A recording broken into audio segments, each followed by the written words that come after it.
Nós vamos falar um pouco agora sobre o caráter da mulher piedosa na família. Então, nós já falamos bastante sobre isso, vocês vão sair daqui meio encharcadas, né? Se Deus quiser, por uma cosmovisão, uma ideia bíblica da vocação de vocês. E a mulher de Provérbios 31 é um exemplo sensacional para nós. E agora nós vamos dar uma estudadinha nesse texto, básica, de leve, nesse texto. Foi um texto que eu amei estudar, roubei os livros do meu marido. Ser casada com o pastor é uma maravilha, porque tem uma biblioteca sensacional à sua disposição. Né, Digleu? Mas sempre uma briga depois, né? Porque pega, tem que botar no lugar, não pode fazer estrelinha, não pode marcar, não pode abrir demais. Você tem que ler o livro assim, ó. Lá em casa a gente tem que ler assim, ó. Porque se fizer assim, não pode, mas é uma bênção, porque eu tenho um farto material para estudar e ajudar minhas irmãs. Né? Engraçado, Matthew Henry dizia que as mulheres, cumprindo essa missão de Tito II, às vezes têm mais acesso ao coração de outras mulheres do que o próprio ministro, porque em assuntos peculiares à feminilidade. Né? Por quê? Porque a gente sabe das dores uma da outra, então a gente fala exatamente naquele ponto chave que a gente também sofre, que a gente também sente. Né? Então, é sempre um prazer para mim, eu sempre aprendo muito quando eu vou estudar para dar palestra, até quando eu estou dando palestra, é engraçado, eu não sei se você nunca deu uma palestra na sua vida, quando você está falando, às vezes você mesma olha alguma coisa que você escreveu que você não tinha pensado sobre isso, e você está aqui na frente falando, você já falou daquele tema, você já falou daquela palestra, e você fica, nossa, não tinha pensado nisso. Então, você faz conexões. Então, ao mesmo tempo que vocês estão aprendendo, eu estou aprendendo. E a mulher de Provérbios 31 foi uma delícia. Foi uma palestra que eu estudei, e todo lugar que eu vou agora, eu pergunto, deixa eu falar da mulher de Provérbios 31? Dá para incluir esse tema da mulher de Provérbios 31? Porque é um ensino sensacional. Primeira coisa que a gente tem que saber. Este texto é um pai, como todo o livro de Provérbios, ensinando ao seu filho as últimas lições antes dele ir embora de casa, antes dele gerir a própria vida. Então, o tempo todo é um filho, é um pai ali de Israel falando ao seu filho, e é um paralelo a Deus instruindo a sua igreja, a nós. Né? O tempo todo ele vai dar conselhos a esse filho sobre sabedoria, sobre o temor do Senhor. E ele termina dizendo para esse filho, no caso a mulher, né, a mãe de Lemuel, dizendo a esse filho que tipo de mulher ele deveria procurar para se casar. Então, este é o retrato da mulher temente ao Senhor.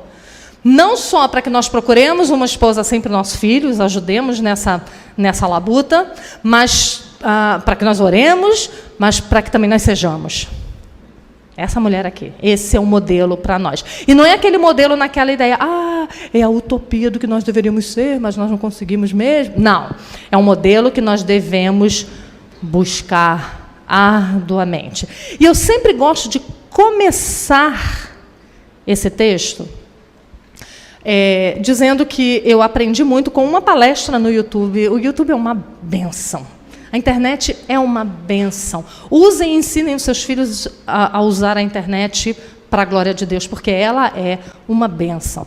Uma palestra que eu ouvi de um pastor de Recife, presbiteriano, chamado pastor Paulo Brasil, não sei quantos de vocês conhecem, uma bênção, um estudioso da palavra de Deus, professor de hebraico do Seminário Presbiteriano do Norte, e ele tem uma pregação sobre Provérbios 31, que ele faz a aplicação e a comparação de Cristo e a igreja com essa mulher e o marido. É fenomenal. E algumas coisas que eu vou dizer aqui, eu aprendi com ele nessa pregação. Se você puder, você coloca lá no YouTube, A Igreja Virtuosa. E é essa pregação que você vai ver. Então, ele começa explicando que a própria estrutura do poema já demonstra a importância dele. Ali é um poema hebraico. Né? E na nossa língua a gente não consegue ver, mas ali é um acróstico. O que isso significa? Cada verso começando com uma letra do alfabeto hebraico. A gente não consegue ver. E ele explica para a gente que o que isso quer dizer é a completude daquele relacionamento. E aí ele fala também a importância do casamento como aquele que começa a história da humanidade e termina. Começa e termina com um casamento, né? Deus trazendo Eva para Adão, as bodas do Cordeiro, o noivo e a sua noiva. Então, casamento é uma coisa importante. E outra coisa muito interessante que ele mostra, e eu não vou entrar em detalhes aqui, mas depois você vai ver, e você que está anotando, você anota aí, depois você ouve lá a pregação dele, porque eu quero andar para conseguir dar essa palestra toda, é que ele ensina que o texto, no original, é um quiasmo, a estrutura poética dele. O que é um quiasmo? É uma estrutura de versos em X, onde se começa com uma ideia e no final se retoma essa ideia.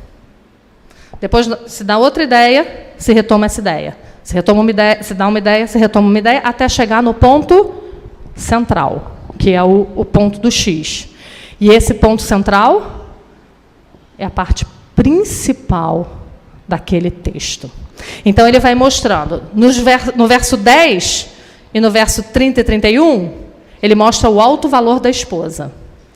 Depois vem versículo 11 e 12, em contrapartida 28 e 29. Primeiro, os benefícios que ela faz ao marido, e lá no 28 e 29, os benefícios à esposa. No verso 13, e no verso de 13 a 19, e no verso 27, mostra o trabalho dessa mulher com as mãos. Depois desce para o verso 20, em contrapartida do verso 26, a bondade da mulher virtuosa. Depois, no verso 21 e no verso 25b, mostra que ela não tem temor nem preocupação com o dia de amanhã. Depois, no verso 21 e 22, e no 24 e no 25, dizendo que ela veste a casa e veste a si mesma.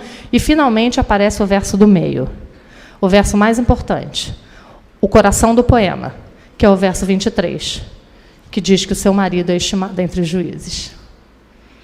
Então, ele explica para a gente. A vida dessa mulher é centrada no marido. A coisa mais importante desse texto é dizer o quanto esse marido é importante. Lembra? Cristo e a igreja. Lembra? Todo casamento é uma parábola sobre Cristo e a igreja. Cristo é a coisa mais importante na vida da igreja. Dito isso, quem era a mulher de Provérbios 31? Essa mulher ali retratada era uma dama de certa posição, porque diz que ela tinha servas. E naquele tempo não se tinha servas assim. Ah, vou ter servas. Só uma mulher muito rica poderia ter servas. Ela tinha dinheiro para investir. E ela era uma mulher que cuidava dessas vantagens que ela tinha, não como uma maneira de satisfazer a si mesma, mas com o alargamento das suas responsabilidades. E ela trabalhava incansavelmente para isso. Essa belíssima descrição desta mulher quer nos ensinar o alvo que nós devemos perseguir como mulheres. Esta mulher representa o padrão de Deus para nós, mulheres cristãs. Esse texto mostra que ela era uma esposa valorosa, que ela era um tesouro para o seu marido. Lembra do texto de Provérbios 19:4 que nós lemos ontem? A casa e os bens vêm como herança dos pais, mas do Senhor a esposa prudente. A mulher de Provérbios 31 era essa. Ele já tinha falado ao filho, está vendo? É do Senhor que vem uma esposa prudente. E aí, o comentarista do Antigo Testamento, Bruce Waltke, ele diz assim: ela é preciosa porque ela usa a sua força, a sua capacidade, a sua sabedoria e o seu valor inteira e altruisticamente para os outros. Lembra que eu falei na primeira palestra? Dá o sangue, se gasta e se acaba em prol da sua família. Uma esposa como esta é uma dádiva de Deus e deve ser buscada, diz Bruce Waltke. O texto enaltece a mulher que teme ao Senhor. Essa é a fonte da sabedoria desta mulher, porque ela teme ao Senhor, porque ela anda nos seus caminhos, é que ela consegue ser esta mulher. E ele ressalta atributos como sabedoria, riqueza, compaixão, generosidade e destemor com o dia de amanhã. Alguns comentaristas do Antigo Testamento descrevem esse texto como uma poesia heróica de Israel. E isso é muito interessante, porque era completamente diferente da forma como as mulheres estavam acostumadas a ser retratadas no Oriente Próximo naquela época. Elas eram retratadas apenas pelas suas curvas, pela sua sensualidade. Parecido, né? Com os nossos dias. Mas esse texto não. Esse texto destaca virtudes e não exalta a beleza dela. Em resumo, diz Bruce Waltke, a esposa valorosa é uma figura heróica usada por Deus para fazer bem ao seu povo, da mesma maneira que os juízes e reis da antiguidade beneficiaram o povo de Deus com seus grandes feitos militares. Que coisa! Que força a mulher tem! Que força para fazer o bem, para agir altruisticamente, para cuidar da sua casa, para cuidar... Isso é uma força tão poderosa que a gente não é capaz de mensurar. Mas a maneira como este texto é descrito mostra a mulher virtuosa desta forma. A mulher virtuosa significa exatamente uma mulher de força. Esta mulher, diz Matthew Henry, comentando esse texto, é uma mulher temente a Deus e que tem o controle do seu próprio espírito e controla o espírito das pessoas à sua volta, porque é piedosa, diligente e uma boa ajudadora para o homem. Uma mulher virtuosa é uma mulher resoluta, que, tendo desposado os bons princípios, é firme e constante com eles, e não será amedrontada por ventos e nuvens a se afastar de nenhuma parte dos seus deveres. Que coisa linda! Como Matthew Henry descreve essa mulher virtuosa. Ela é forte. Agora, ela é forte por quê? Porque ela não abre mão das suas obrigações. Que coisa incrível! Ela não abre mão dos seus deveres. Por isso, ela é uma mulher forte. E aí, a lista das atividades dessa mulher, descritas aqui a partir do verso 10, vão nos mostrar por que ela teme ao Senhor. Vão exemplificar, vão mostrar de forma prática que essa mulher teme ao Senhor. Então, isso é bom para a gente aprender a viver o Evangelho de forma prática, né? Às vezes a gente tem o Evangelho só aqui. Ele ainda não desceu para o coração e ainda não virou prática, boas obras com as nossas mãos. São uma lição para nós.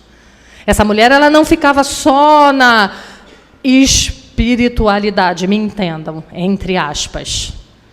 Essa espiritualidade, aquilo que ela entendia sobre quem era Deus, virava segunda a segunda, virava dia a dia. Então, vamos lá, nós vamos olhar a lista dessas virtudes descritas aí em Provérbios 31, verso 10. Mulher virtuosa, quem achará? O seu valor excede ao de finas joias. Olha aí, outra descrição do que Deus pensa da mulher, descrita lá em Tito, capítulo 2.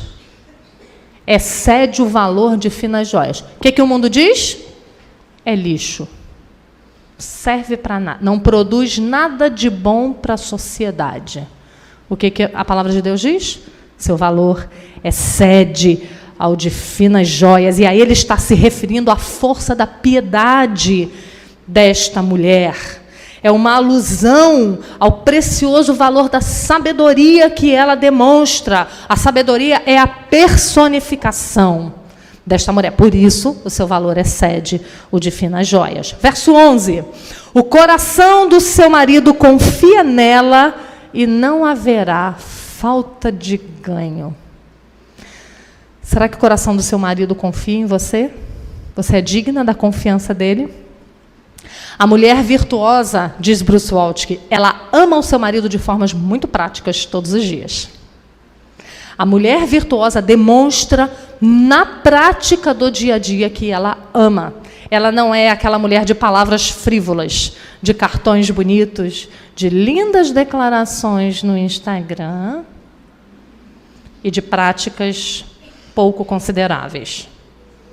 Ela era uma mulher que colocava em prática aquilo que ela declarava, que era o amor dela ao seu marido. E esse marido confiava nela. Esse marido tinha a certeza de que ela era fiel a ele. E não é fiel apenas no sentido da fidelidade conjugal, não era só isso, não. Vejam o que Matthew Henry diz. Ele confia na fidelidade dela aos seus interesses e aos interesses da família, e que ela jamais irá trair os seus conselhos, nem terá nenhum interesse diferente do dele.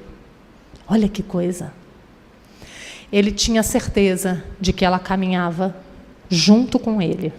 Por isso o coração dele confiava nela, porque os dois estavam na mesma direção. Ele tinha certeza de que aquelas coisas que ele, como líder, sacerdote do lar, né, pastor daquela família, que ele dizia que seria, quando ele se ausentasse, ela cumpriria, conforme eles haviam combinado. Por quê? Porque o coração dele podia confiar nela, porque ela temia o Senhor e era respeitável para com ele. Que descrição incrível de como nós deveríamos ser como casais, né? Tendo as mesmas disposições, os mesmos planos, os mesmos sonhos, não como os casais modernos. Eu tenho a minha vida, você tem a sua. Eu tenho a minha conta, você tem a sua. Eu tiro as minhas férias, você tira a sua. Eu moro numa cidade, você mora em outra. Porque hoje em dia é assim, né? Eu tenho o meu concurso público, eu não posso abrir mão dele. E meu marido passou em outro, beijos, até mais. A gente se encontra final de semana. Não, os dois caminhavam juntos o tempo todo e perseguiam os mesmos objetivos. Verso 12. Ela lhe faz bem e não mal, todos os dias de sua vida. É uma autoanálise muito pesada. Nós nos perguntarmos a nós mesmas se nós temos feito bem ao nosso marido todos os dias. Olha o que Bruce Waltke diz sobre esse verso. O coração do marido confia nela por esses motivos, porque ela lhe faz o bem. E também pela duração desse bem. Qual é a duração desse bem? Todos os dias da sua vida. Esta descrição demonstra que ela cumpre os seus deveres de esposa, mãe e dona de casa de forma cuidadosa e incansável. Todos os dias de sua vida, diz Bruce Waltke, significa que em cada ponto da linha contínua da vida dessa mulher com seu marido, ela não falha com ele. Aí quando eu li isso, eu falei... E eu achando que eu podia me chamar de mulher virtuosa, não podia.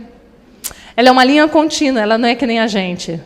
Hoje está bem, né? Fiel ali aos propósitos da família, do marido, amanhã trata mal o marido, é ríspida com o marido. Depois da manhã, a gente ama o marido, cuida dele. Semana que vem, a gente diz, te vira, faz tua janta, que isso é problema teu. Né? Deveres iguais e direitos iguais aqui nessa casa. Não, ela era uma linha constante. Seu compromisso com o bem-estar do marido é verdadeiro, não falso. Constante, não temperamental. Esse Bruce Waltke devia ser casado, né? Confiável, não instável e criterioso. Olha que descrição sensacional. Isso significa dizer que a mulher virtuosa não era guiada por sentimentos voláteis nem pelo seu humor. O bem que ela faz a esse marido não dependia daquilo que ela estava sentindo. Lembra da primeira palestra, quando a gente falou sobre os filhos? Sobre como eles têm que aprender a dominar o que eles sentem para fazer o que é a vontade de Deus? Que o que eles sentem não interessa, mas interessa obedecer? É isso aqui. A mulher virtuosa, é essa a descrição dela, quando diz ela lhe faz bem e não mal todos os dias da sua vida. Não importa como ela se sente, importa que ela sabe que ela foi chamada para fazer o bem para aquele homem, para cuidar dele, e ela vai fazer isso. Cuidar bem do marido e da família é um compromisso que está além dos seus hormônios. Lembra da TPM? Lembra da menopausa? Gravidez, pós-gravidez? Meu amigo, se tu fores esperar, depender dos teus hormônios para ser fiel ao teu marido, não vai acontecer. Porque primeiro é TPM, depois é gravidez, depois vem menopausa. E gravidez de 1 filho, 2 filhos, 3 filhos, 4 filhos. Então é a vida inteira com o hormônio bagunçado. Tem jeito. Então não depende, esta mulher não dependia de como ela se sentia e de como estava a variação do seu humor para fazer bem para o seu marido. Ela simplesmente fazia. Esta era uma preocupação constante e duradoura. Não estava ligada apenas ao começo da vida conjugal, quando os sonhos e promessas ainda são brilhantes. Eu já falei isso para vocês, se não para vocês, para vocês. Vocês já devem ter me ouvido falar isso algumas vezes. Mas toda vez que eu vejo o Oreb fazendo um casamento, e eu vejo os noivinhos ali, eu olho para eles, eu penso, ô bichinhos, ô gente, eles estão achando que a vida é isso.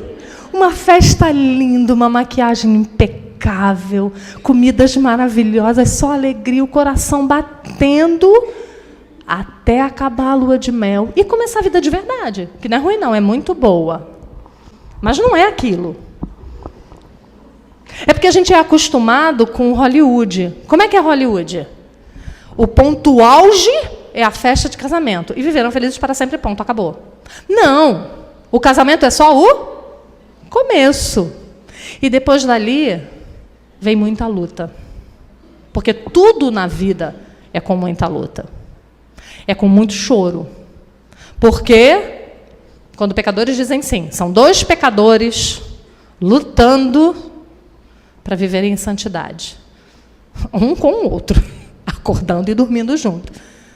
Claro que isso não vai ser fácil. Isso vai ser muito difícil. O bem que esta mulher faz ao marido não é só enquanto dura o coraçãozinho palpitando. Não é. Eu sempre brinco com as meninas também, que essa história do coraçãozinho palpitando, de ficar vermelha, dura pouco tempo. Porque imagina, eu vou fazer 30 anos de casado, se até hoje, quando o Oreb aparecesse ali, meu coração palpitasse, eu ia ser cardíaca. Não é? Eu estava morta. Imagina, toda vez que ele diz, oi, amor, cheguei. Ai, chegou. Não pode. Não tem como. O que o mundo diz? Não palpita teu coração? Arruma outro. O que a Bíblia diz? Que Deus uniu, não separe o homem. Mesmo quando seu coraçãozinho parar de vir para a garganta. Mesmo quando ele te irritar. Mesmo quando ele fizer aquilo que seja uma pedido. Ontem a gente estava brincando, né? Alguém disse que o marido e os filhos lavam a mão na pia e vão assim, procurando um pano para ver se não molha, né? Eu falei, mas que evolução, porque lá em casa os meninos fazem assim, meus filhos, ó. E aí, para os que já casaram, né, tadinha das noras, porque ainda está solteira, eu falo, pega o pano, a minha nora vai ter raiva de mim, seca essa mão. Nesses momentos, a mulher virtuosa também faz o bem para o seu marido. Ela lhe faz bem todos os dias da sua vida. O cuidado desta mulher com ele, já me perdi, não sei nem a hora que eu comecei. Alguém vê aí e me fala quando falta 15 minutos. O cuidado dela para com ele também se dá em meio às dificuldades da vida, aos desânimos, às tragédias, às perdas, e até mesmo quando ele peca contra ela. É aí que nós vemos a disposição desta mulher de cuidar dele, fazer bem a ele todos os dias da vida. Por quê? Por isso que eu falei do casalzinho ali na frente. Porque eles acham que o amor deles vai protegê-los da morte. Não é assim quando a gente é jovem, a gente acha que a gente não morre. Vai protegê-los da traição, da doença, da morte, dos acidentes. Mas essas coisas sobrevêm a nós porque nós ainda estamos no mundo de pecado. Nós não estamos na terra redimida ainda. Nós estamos no mundo de pecado, sujeitos a todas essas tragédias. E quando essas tragédias batem à nossa porta, essa mulher continua ali, fazendo bem àquele homem, todos os dias da sua vida. Sabe de quem que eu me lembro? Sara. Lembra daquele texto ali de 1 Pedro 3, que ele cita Sara, e que ele diz, como foi Sara que chamava Abraão de Senhor, que nós deveríamos nos tornar filhas de Sara, e ali não quer dizer que você tem que chamar seu marido de Senhor, não é essa a ideia, mas é a ideia de submissão e de honra ao marido. E sabe a que Pedro está se referindo ali? Dizendo que ela não temia perturbação alguma, se referindo exatamente ao episódio em que Abraão peca contra ela, mentindo que ela era sua irmã, colocando ela em perigo. Mas ela confiava no Senhor, e por isso ela confiava na liderança dele, mesmo quando ele pecava contra ela. Então, esse bem que nós fazemos ao nosso marido, descrito ali, é mesmo quando ele peca contra nós. Esse bem não é uma retribuição à maneira como ele nos trata, mas é uma resolução resignada de fazer o bem a ele, independente da circunstância. É um bem, um cuidado perene e duradouro. Porque é muito fácil, e a Bíblia diz isso, nós fazermos o bem a quem? Faz o bem para a gente. É mole. Agora, contra alguém que peca contra você, é essa mulher aqui.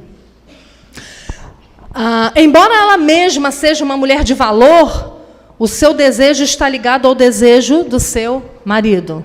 Então, ela faz bem a ele o tempo todo, porque ela está preocupada com aquilo que ele deseja, que ele quer, para que ela possa andar de acordo com aquilo.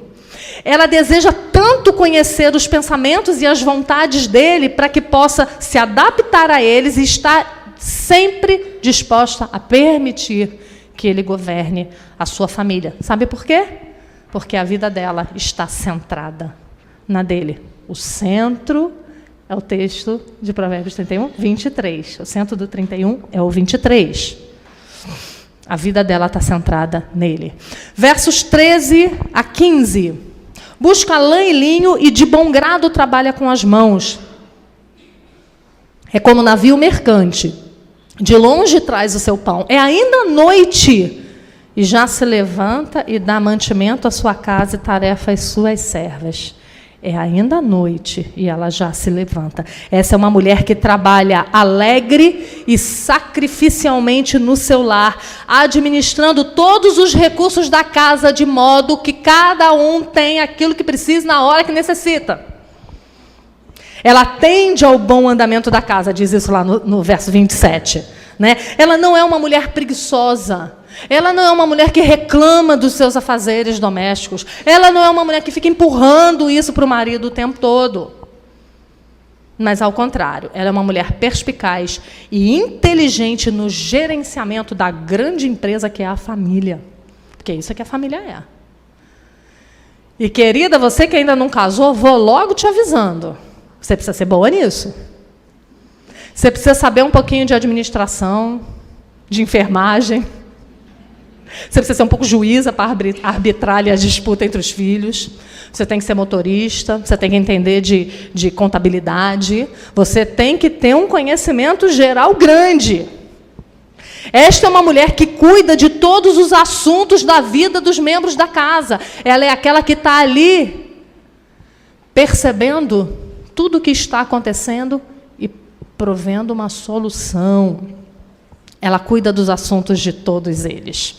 Eu sempre conto para as meninas de uma vez que eu encontrei com uma conhecida e ela perguntou para mim como é que estava todo mundo, e eu comecei contando como estavam, né, o pessoal lá em casa. O Oreb estava terminando o mestrado dele, e Lucas estava entrando na universidade, os meninos solteiros ainda, né? Que Israel estava isso, Júlia estava aquilo, falando da vida deles, e ela perguntou, e você, amiga?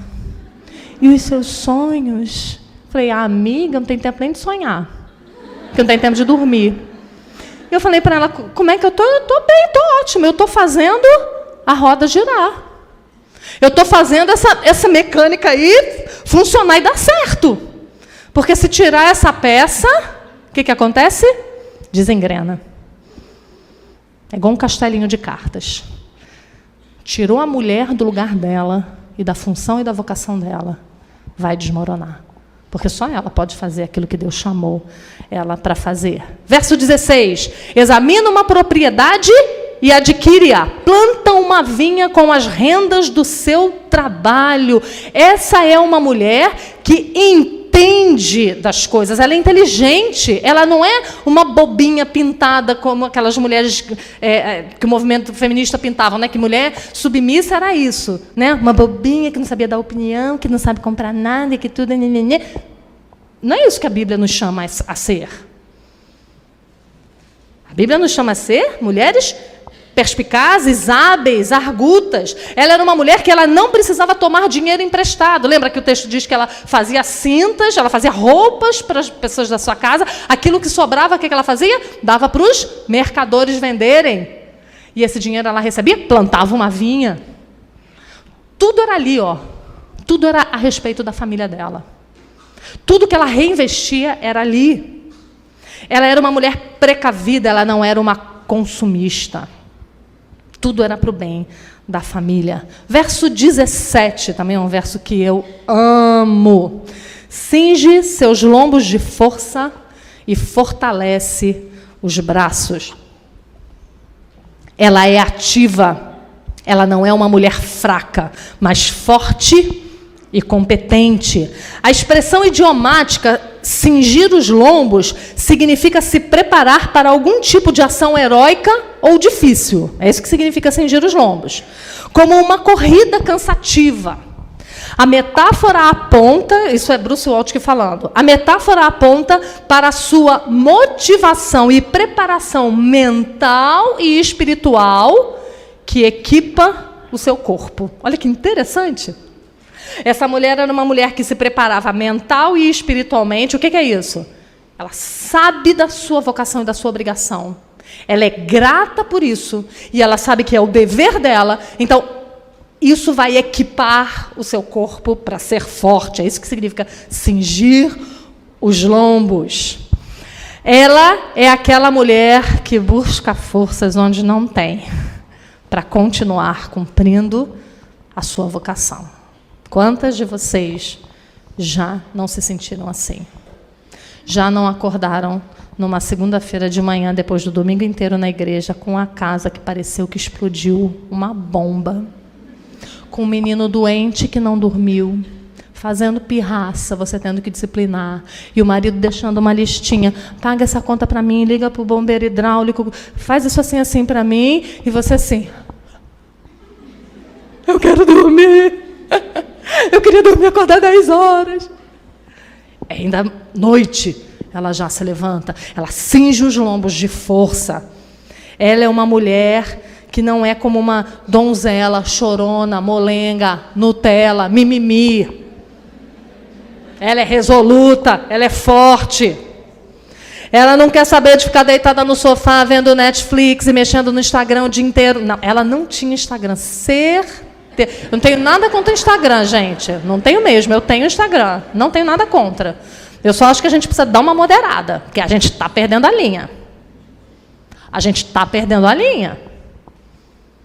Tem um negocinho no celular de algumas pessoas, não sei se todos têm, que você pode contar o tempo de uso do celular. Dá uma olhadinha quantas horas você tem usado no seu dia, em redes sociais. Depois você vem me dizer que não tem tempo de ler livro, tá, fofa? Eu não leio porque eu não tenho tempo. Eu não faço visita, eu não oro porque eu não tenho tempo. Primeiro você vê quantas horas você gasta em rede social. Depois, ela não tinha rede social, te juro. Não tinha. Ela era uma mulher trabalhadora. Verso 18 e 19. Ela percebe que o seu ganho é bom e sua lâmpada não se apaga de noite. Estende as mãos ao fuso, mãos que pegam na roca.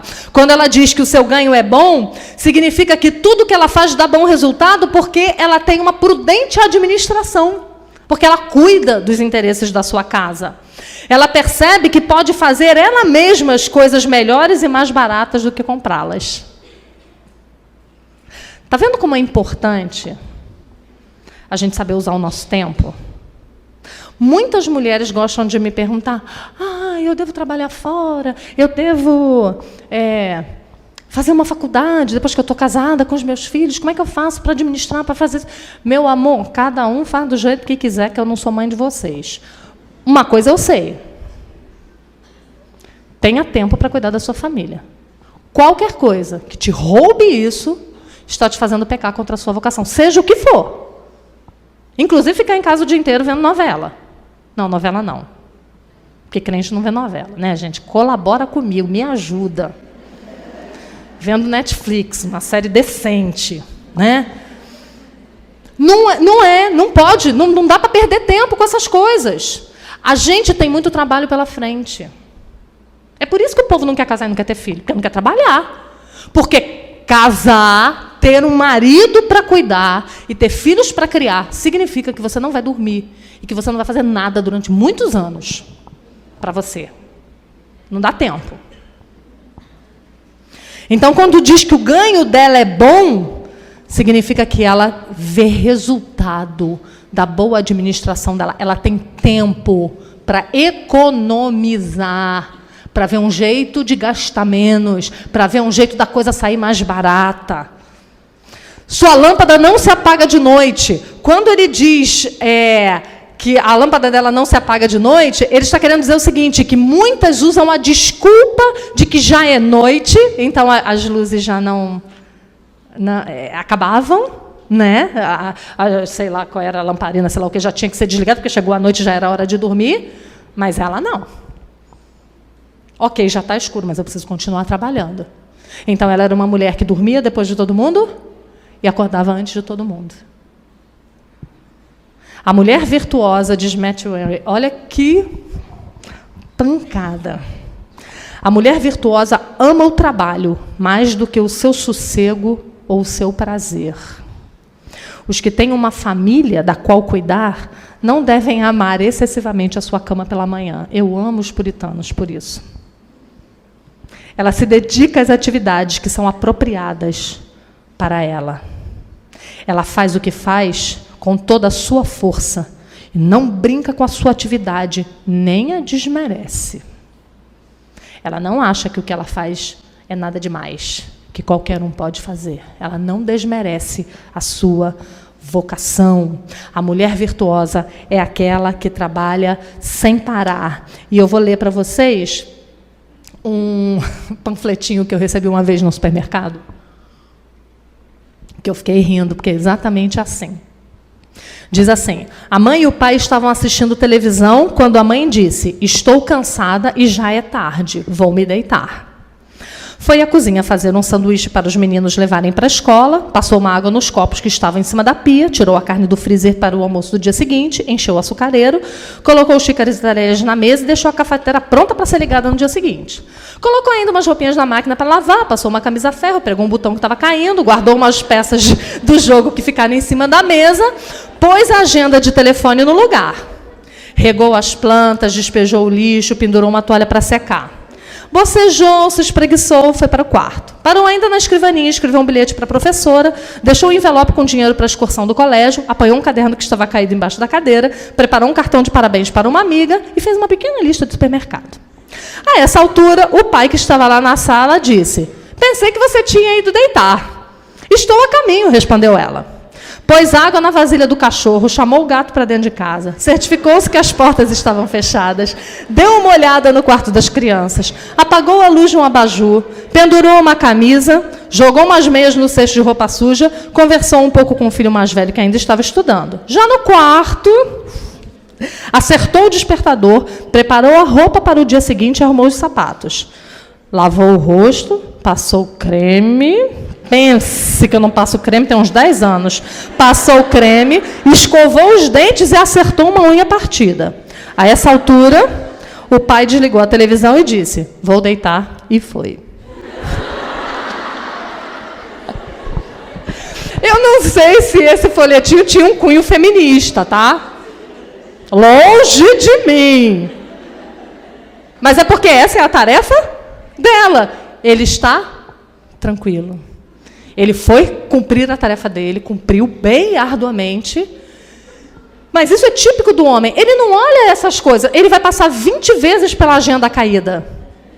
Porque ele tem outros alvos, outras preocupações. Nós somos diferentes. Por isso que a gente se casa, homem e mulher. A gente tem outras perspectivas. Ele nunca vai ver a agenda caída. A agenda vai criar raiz. Vai formar uma árvore. E ele não vai ver. Sabe por quê? Ele está preocupado em matar o leão. Ele está preparado em trazer comida. Ele está preocupado se ele não vai perder o emprego dele. Ele está preocupado em fazer uma pós. Ele está preocupado com outras coisas. Ele está preocupado em te guardar. Ele está preocupado em comprar uma casa para deixar você segura. A preocupação do homem é outra. A preocupação nossa é essa. E aí o que acontece com essa mulher? Se ela não disser, chega, vou dormir, ela não vai dormir. Ou você tem algum dia na sua casa que você diga, ufa, tudo feito. Não existe. Não existe. Não tem. Eu tenho uma amiga que ela escreveu para mim esses dias, ela falou, Simone, como é que você fazia com 4 filhos pequenos para dar conta da casa? Eu falei, gata, simples, eu não dava. Não dava. E ela dizia para mim, ai, todos os dias eu vou me deitar com aquela sensação de que eu estou devendo, querida, parabéns, muito bem, é isso mesmo, bem-vinda. Não dá tempo. Se a gente tivesse 48 horas num dia, a gente não conseguiria dar conta de tanta demanda. E quanto mais filhos, mais demanda. Celeiro, tendo bois, o celeiro fica sujo. Se não tiver bois, fica limpinho. Mas também tu não tem as recompensas. Você não tem trabalho, mas você não tem as bênçãos, não tem as recompensas. Então, você quer ter bênção sem ralar, gata? Não vai, não tem. Né? Você quer ter filhos bem cuidados, bem criados? Disciplina. Você quer ter uma velhice farta e segura? Tenha filhos, porque são eles que vão cuidar de você e vão te sustentar. Né? A gente está muito focado em ter os benefícios, mas a gente não quer trilhar o caminho duro até chegar lá. E essa mulher aqui não. Essa mulher trabalhava duro o tempo todo. Verso 20.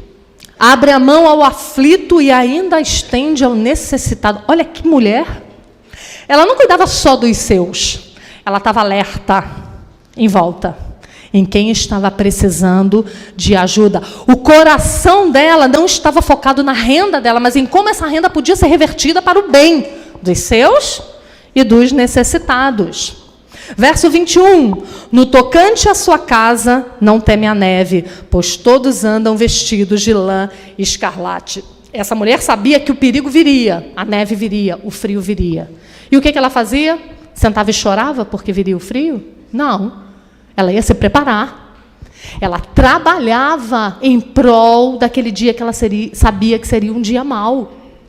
É isso que esse verso quer dizer. Essa é uma referência a qualquer tipo de prevenção ou precaução que esta mulher sabiamente tomava. Ela não esperava a dificuldade chegar, ela se precavia e ficava de sobreaviso. Sabe o que isso significa? Que a mente dela estava voltada para a casa dela. Significa que todas as suas forças estavam voltadas para o lar, todos os seus afetos estavam voltados para a sua casa. Ela pensava neles e nas necessidades deles o dia todo. E aí nós chegamos ao centro do poema, verso 23. O seu marido é estimado entre os juízes quando se assenta com os anciãos. Ele era um homem respeitado por muitos motivos. Primeiro, porque a ausência de preocupação dele com o lar deixava que ele cumprisse as suas obrigações tranquilo. Porque ele tinha alguém de confiança. Lembra, o coração do seu marido confia nela e não haverá falta de ganho. Ele estava tranquilo. Ele ia para as portas da cidade, para o lado de fora, para os portões da cidade, e ele ia em paz. porque tinha uma mulher virtuosa tratando dos seus interesses ali dentro, né, da casa, da família, dos filhos.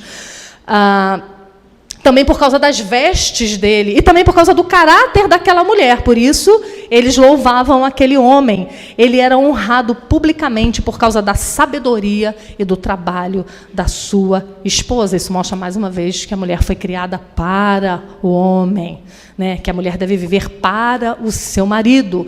Verso 25. A força e a dignidade são os seus vestidos, e quanto ao dia de amanhã, ela não tem preocupações. Sabe o que isso significa? Que tudo que tinha ao alcance dela para fazer, para que as coisas funcionassem e dessem certo, ela fez. Ela não era aquela mulher que tinha um descanso irresponsável no Senhor. Sabe aquele descanso irresponsável? Eu creio na eleição. Então, se meus filhos forem eleitos, eles vão ser salvos, não preciso discipliná-los nem evangelizá-los. Não, ela não era essa mulher. Vai dar tudo certo no meu casamento, né? Porque nós nos casamos no Senhor, eu era crente, ele era crente, né? Deus abençoa a nossa união, não preciso trabalhar pelo meu casamento. Não. Significa dizer que ela não tinha medo do amanhã, porque tudo aquilo que era a obrigação dela e que estava ao seu alcance, ela fez. Era uma confiança de quem fez a sua parte. E agora, aguarda que o Senhor cumpra as suas promessas. No temor do Senhor tem o homem forte amparo, e isso é refúgio para os seus filhos. Provérbios 14, 26. Ela desfruta de uma extrema firmeza e constância de mente, tendo ânimo para suportar cruzes e desapontamentos. Por quê? Porque ela está em obediência. Porque ela vive a vocação dela obedientemente ao Senhor. Verso 26, fala com sabedoria e a instrução da bondade está em sua língua. Olha que coisa linda. Além de todo o trabalho braçal, ela ainda trabalha o coração. Porque a instrução que está na língua dela é a instrução da bondade. Ela fala de forma doce. Ela orienta as suas ações pelo seu coração transformado. Da ideia de que o ensino dela é sempre amoroso e que a lição que ela passa aos filhos e aos outros é de forma carinhosa. Matthew Henry diz assim, eu vou ler isso aqui para vocês pensem em vocês numa segunda-feira daquelas. Ela está cheia de palavras piedosas e as administra com prudência. O que mostra o quanto o seu coração está cheio das coisas de cima, do outro mundo, enquanto as suas mãos estão muito atarefadas neste mundo. Que coisa linda, que difícil é você manter a sua língua benigna quando as suas mãos estão cheias de trabalho nesse mundo. Que difícil é isso. A gente lembrar e pensar nas coisas lá do alto e colocar isso em palavras quando a gente está aperreada, como diz aqui no Nordeste. Quando a gente está com um menino chorando, com comida queimando, quando a gente está com demandas e exigências sem fim. O que é mais fácil? Gritar, se irar, ser ríspida e ser grosseira. Mas, lembra? Ela lhe faz bem e não mal, todos os dias da sua vida. Isso também significa que ela, a instrução da bondade está em sua língua, que ela não é uma mulher que vive murmurando do seu trabalho, nem da quantidade dos seus afazeres. Verso 27, atende ao bom andamento da casa e não come o pão da preguiça. Esse pão devia deixar de ser vendido na padaria, né, gente? Porque, eita, pãozinho que prolifera, é o pão da preguiça. Ela é uma mulher que não conhece o que é preguiça. Ela atenta a todos os detalhes da vida do marido e da vida dos filhos. Cada pormenor da vida deles está debaixo das vistas dela e ela é capaz de rapidamente dar solução às demandas que aparecem de repente. Justamente porque toda a sua alma e os seus esforços e afetos e energias estão voltadas para o lar. Os pensamentos dela giram em torno do ninho dela. Ela é aquela mulher que no domingo de noite, quando chega toda a família da igreja, marido e filhos, e dizem assim, Ai, estou morrendo de fome. Ela surge do nada com uma lasanha ou com um pão de batata. E o marido olha e diz: de onde apareceu isso? Essa mulher pensou nesse pão de batata na quinta-feira, porque ela sabia que no domingo ela ia passar o dia na igreja e de noite todo mundo ia ter fome. Mas como é que funciona a cabeça dos maridos e dos filhos? Estou com fome agora, quero comer agora. Normal. Essa não é a obrigação deles. A obrigação é nossa. E aí, esta mulher é aquela mulher que previamente se preparou. É aquela mulher que vai receber uma visita, troca a roupa de cama, deixa uma escova de dente comprada extra, porque a visita pode esquecer.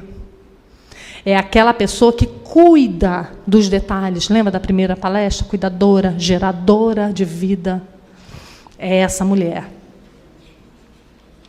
Tudo dela está em volta da família. A certeza da mulher virtuosa é que ela está cumprindo a sua vocação e a recompensa é dada pelas mãos do próprio Deus. Mas, além do reconhecimento de Deus, ela também tem um reconhecimento do seu marido e dos seus filhos. Verso 28. Levantam-se seus filhos e lhe chamam ditosa, e o seu marido a louva. A gente vai ver o que ele diz daqui a pouco.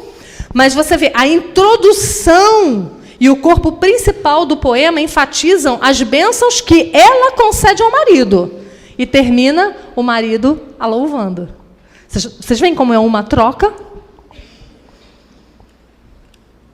Assim como ela se levanta para cuidar com diligência dos negócios da sua casa, eles agora se levantam para honrá-la publicamente. E isso é um alerta para as mulheres que estão criando filhos homens. Lembram do que eu disse ontem?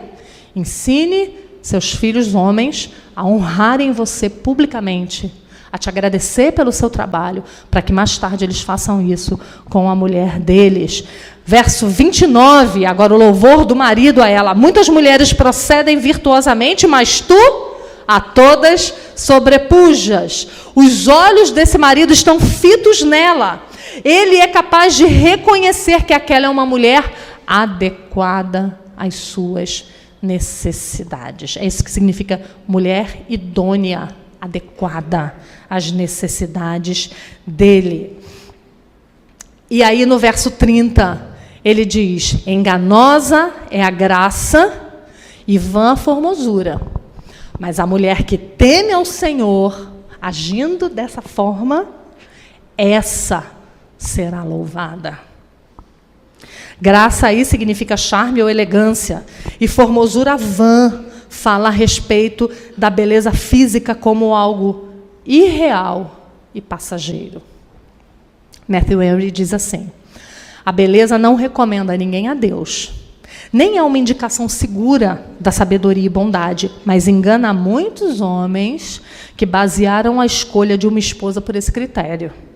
Pode haver uma alma impura e deformada alojada em um corpo belo e atraente. A beleza é, na melhor das hipóteses, uma coisa passageira. Portanto, é vã e enganosa. Uma doença, eu citei isso para vocês ontem, né? Uma doença poderá manchá-la em pouco tempo, 1000 acidentes podem destruir essa flor no seu auge, a velhice certamente a secará, e a morte e a sepultura a consumirão, diz Matthew Henry. Então, a beleza não serve de nada. Até porque toda mulher bonita fica velha. E a força da gravidade é imperdoável. Ó, cai, cai, cai. Não tem como parar. Então, quando um relacionamento ele é baseado nisso, ele vai morrer. Ele vai acabar. Porque a beleza também vai acabar. Uma mulher charmosa e bela, em contraste com uma mulher que teme ao Senhor, não é digna de louvor. Pois a sua virtude é agressivamente enganosa. A beleza é considerada enganosa porque passa, e com ela passa a esperança da felicidade que ela traz. E a mulher que teme ao Senhor? E os benefícios que essa mulher faz ao seu marido são passageiros? Não são. Eles são perenes, eles são duradouros. O fruto de suas mãos, né, o resultado que ela colhe, também serve de exemplo para as mais jovens. Verso 31, dai-lhe do fruto de suas mãos e de público a louvarão as suas obras. Então, o fruto da vida dela é incentivo para as outras, é bênção para as mulheres da igreja. Mulheres mais velhas, por favor, permaneçam firmes. Fiquem nos seus postos. As jovens precisam olhar para você e ver um casamento estável, um casamento fiel, um casamento onde um auxilia o outro, onde os dois caminham juntos para a glória de Deus. Fica firme. Pense numa coisa que me quebra o coração. Quando eu vejo um casal, qualquer casal que se divorcia, me quebra o coração. Mas quando eu vejo um casal com 20, 30 anos de estrada se divorciar, isso me quebra de um jeito. Sabe por quê? Porque pensa num casal jovem que está tendo problema. Quando ele olha para você, ele diz, eu vou conseguir, eu vou superar. Porque eles conseguiram, eles também são pecadores como eu, então eu também vou ficar firme. Dá para ser. Mas quando um jovem casal está ali, naquelas dificuldades do começo da vida, e aí olha um casal com 30 anos de casamento que desistem, e que vai cada um para um lado, o que eles podem esperar? Eu fico pensando com os meus botões, como deve ser desolador para um jovem casal que está lutando para manter o casamento, ver uma história longa se desfazer. Né? Então, que responsabilidade nós que somos mais velhos e pais da igreja temos de manter o nosso casamento saudável, o nosso casamento bom, apesar de nós, apesar dos nossos pecados. Como esta mulher, o fruto das suas mãos faz com que essa mulher alimente outros, alimente os mais novos. E eu gostaria de terminar nos lembrando novamente, aí voltando àquela pregação que eu falei lá no comecinho, do pastor Paulo, fazendo novamente a comparação de Cristo e a igreja. Como o nosso casamento é uma parábola de Cristo e a igreja. E a comparação desse texto com Cristo e a igreja é estampada de forma maravilhosa. O marido é glorificado nos portões da cidade. Cristo é glorificado no mundo. A mulher é reconhecida em casa. A igreja tem o seu prazer e o seu reconhecimento em Cristo. Olha que comparação incrível. Assim como a mulher em casa, a igreja não é reconhecida pelo mundo. Mas Cristo conhece e louva a sua igreja. E diz que ela tem valor. Cristo a conhece pelo nome. O marido e os filhos a louvam. Então, o reconhecimento que a gente deve buscar não é o reconhecimento do mundo, assim como a igreja não o faz, mas o reconhecimento do noivo. E aí eu me lembro de um livro que eu amo, que eu não sei se tem aí, que se chama Pensamentos Secretos de uma Convertida Improvável, de Rosaria Butterfield, que é uma história sensacional da conversão de uma mulher. E eu quero terminar contando a história dela, para fixar na nossa mente essa questão da glória da mulher estar no lar, na sua vocação para ser mãe e esposa. Essa mulher ela era uma ativista feminista, lésbica. Ela era uma professora universitária que trabalhava recolhendo pessoas do movimento LGBT na sua casa, até o dia que ela se converteu, quase aos 40 anos de idade. Se converteu por causa de um pastor que a chamou para jantar na sua casa, e orando, agradecendo pelo jantar, ele disse, perdoa o meu pecado, e ela disse, ué, a pecadora aqui não sou eu? Ela falou, eu quero entender isso aí. E passou 2 anos frequentando a casa desse pastor e perguntando do evangelho. E essa mulher se converteu. Quando ela se converteu, ela se casou. Hoje ela é casada com um pastor reformado e mãe de 4 filhos adotados. E ela conta essa história ali. E ela diz que depois que ela se converteu, ela perdeu tudo que ela tinha. Porque tudo mudou. E ela diz assim, eu perdi tudo. Perdi meus amigos, perdi minha carreira, perdi salário, mas ganhei um marido que me ama e que me acha virtuosa, e filhos que me chamam bendita. A glória dela está dos portões para dentro. E aí eu me lembro de Paulo, circuncidado ao 8º dia, da linhagem de Israel, da tribo de Benjamim, hebreus de hebreus, quanto à lei fariseu, quanto ao zelo perseguidor da igreja, quanto à justiça que há na lei, irrepreensível. Mas o que ele diz, apesar disso tudo, lá em Filipenses 3, abre aí comigo, Filipenses 3, 7, 8 e 9. Filipenses 3, 7, 8 e 9. Ele era isso tudo que eu disse aqui. E aí ele completa dizendo, mas o que para mim era lucro, isso eu considerei perda por causa de Cristo. Sim, deveras considero tudo como perda por causa da sublimidade do conhecimento de Cristo Jesus, meu Senhor, por amor do qual perdi todas as coisas e a considero como refúgio, que significa lixo, para ganhar a Cristo e ser achado nele. Olha que texto. Tudo que para o mundo, na vida do apóstolo Paulo, brilhava como incrível, para ele considerou como lixo. Tudo que na vida da Rosaria Butterfield era glória, ela considerou como perda. Como é diferente, né? O Evangelho.